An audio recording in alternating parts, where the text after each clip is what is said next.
So you just finished downloading Torchlight Infinite, and now you're feeling a little bit overwhelmed. There's so many options. You could be Rahan, or Moto, or maybe Yoga, but Gemma also looks cool. What about Carino? Well, there's a lot of uncertainty when you're starting a new game. Everything from picking your build to all those mistakes that we inevitably make in the early game, which hurts our progression later. I have over 100 hours in Torchlight Infinite, and today I'm going to share 10 tips and tricks of things that you should, or more accurately, things that you shouldn't do, because I've seen all of these mistakes happen, and I've seen them set people back. Without further ado, let's get right into it. Number 1, it's important to read. We've all been there. Sometimes we just want to use a stick to bonk enemies on the head. We don't realize though that it's a magic stick used to befuddle our enemies into tripping over their own feet and falling off a cliff. I know reading can be boring, but it's very important. For example, the word additional means that damage is applied multiplicatively, so it can be a lot more powerful than regular increases that are applied additively. It's also important to check tags on skills and talents to make sure that you're actually scaling the damage you think you are. If you want to know more about builds and how they work in Torchlight Infinite, then I have a video talking about 3 beginner-friendly builds, one of which is the best build in the game right now. More about that in the card and the description below. For now, on to tip number 2. You need to cap your resistances, and this is a doozy. I've seen a lot of people who die to one-shots on bosses, or feel like they just can't survive as they're progressing. This is always because you're either not building enough life, or your resistances aren't capped. There's 4 resistances in Torchlight Infinite: fire, cold, lightning, and erosion. You'll need to cap all of them at 75% as soon as you can. It's also important to keep in mind, as you progress and level up, your resistances will actually be lowered. This is to offset the greater availability of gear in the endgame, while also making it fairly accessible early on. So after a big event, check your gear and fix your res if necessary. Tip number 3. I've heard a lot of people ask, well, my skills don't seem to actually do any damage. My gear has damage on it, I have talents for it, but they're just not doing anything. Usually, this means that someone is lacking in energy, and they don't have enough supports on their skills. Each main skill in Torchlight Infinite can have up to 5 supports. You get the first support for free on most skills, then it costs 10, 15, 50, and 100 energy respectively.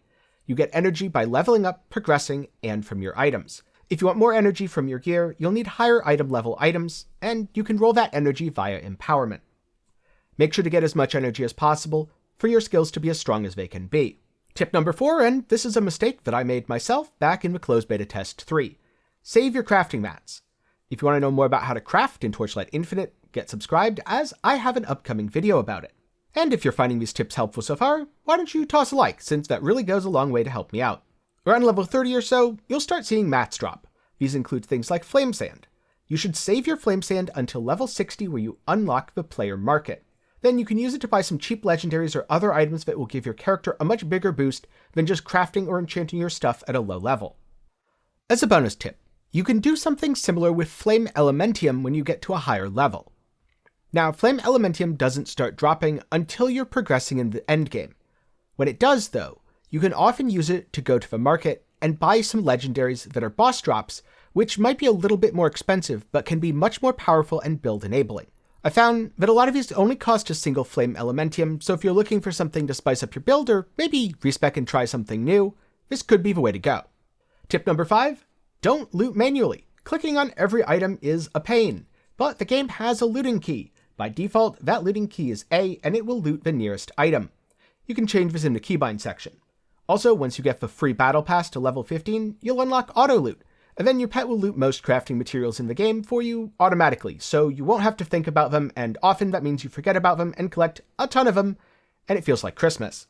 Before I continue with the remaining tips, I just wanted to take a moment to say a special thanks to my patrons and channel members whose support makes videos like this one possible. More about how you can support at the end. For now, are you having mana troubles? If so, consider using Mana Source.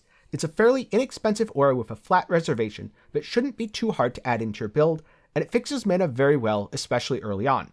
You usually won't even need to level it up, and you'll have more mana than you'll know what to do with. Tip number 7.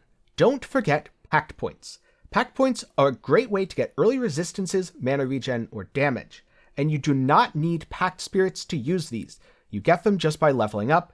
If you have a Pact Spirit equipped in the slot, it may change the effect the point grants, but the point will exist and you can allocate it regardless. Even if you have 0 Pact Spirits, always allocate your Pact points. Tip number 8, you can mass ID items. This is another mistake that I made when I first started playing the game. I would ID items one by one. However, that little magnifying glass down at the bottom left will identify all the items in your inventory, which saves a lot of time and lets you quickly go through what you want to keep and what you want to turn in at the vendor. Now, I know it can be tempting to just rush to endgame, but for tip number 9, don't forget to Dark Surge. Dark Surge is the current seasonal mechanic, and it gives you access to Emberon cores, which you can use to corrode your items. At low levels, it gives you access to free corrosion. Corrosion can make your items better, or add powerful implicit mods, such as making enemies you kill explode. You should always do all of your Dark Surges at low level, and if you have some cheap items that you happen to be leveling with, toss them in, there's not too much harm. You'll definitely want to think about it before potentially bricking an endgame item. At low levels, worst case, if it bricks, you can replace it without too much trouble. And tip number 10, you can respec your talents completely for free until level 80. So when you're approaching level 80, say level 75, take some time and experiment, test changes, and when you find something that you're happy with, go ahead and continue to level up. You'll get a lot of power from your hero traits once you hit 80, and once you're 81 or higher, you can still respec using Oblivion points. They drop fairly commonly to the point where by level 81, you'll probably have enough to do a full character respec, but it's going to feel really bad to do that full respec when you could have done it for free just one level ago. So once you get to 80, do a bunch of testing and make sure you're happy with your character before leveling up that little bit more. And as another quick bonus tip, if you're looking for ideas in regards to your build, maybe check out the player leaderboards. They show the players who are at the highest level for your class, so you can take a look and maybe it'll inspire you to play something new. After all, if someone's blasting maps, they can't be doing it that wrong. Well, okay, that's not true. Worst case, just treat it as a learning experience, use it as an inspiration, but don't blindly copy. And those are the 10 things that you need to know as a new player in Torchlight Infinite. Of course, Torchlight Infinite is a pretty complicated game, so there's a lot more than 10 things that a new player might find useful. And this is where I'm reliant on you.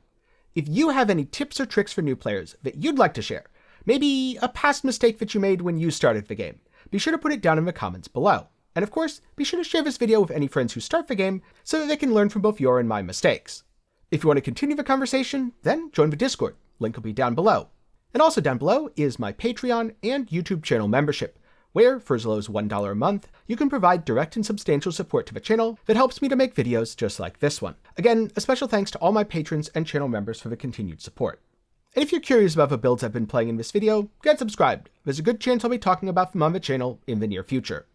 For now, good luck, and hopefully you'll fail a little bit less than I did. But always remember, even if you fail, it's not the end of the world. It's just an opportunity to learn.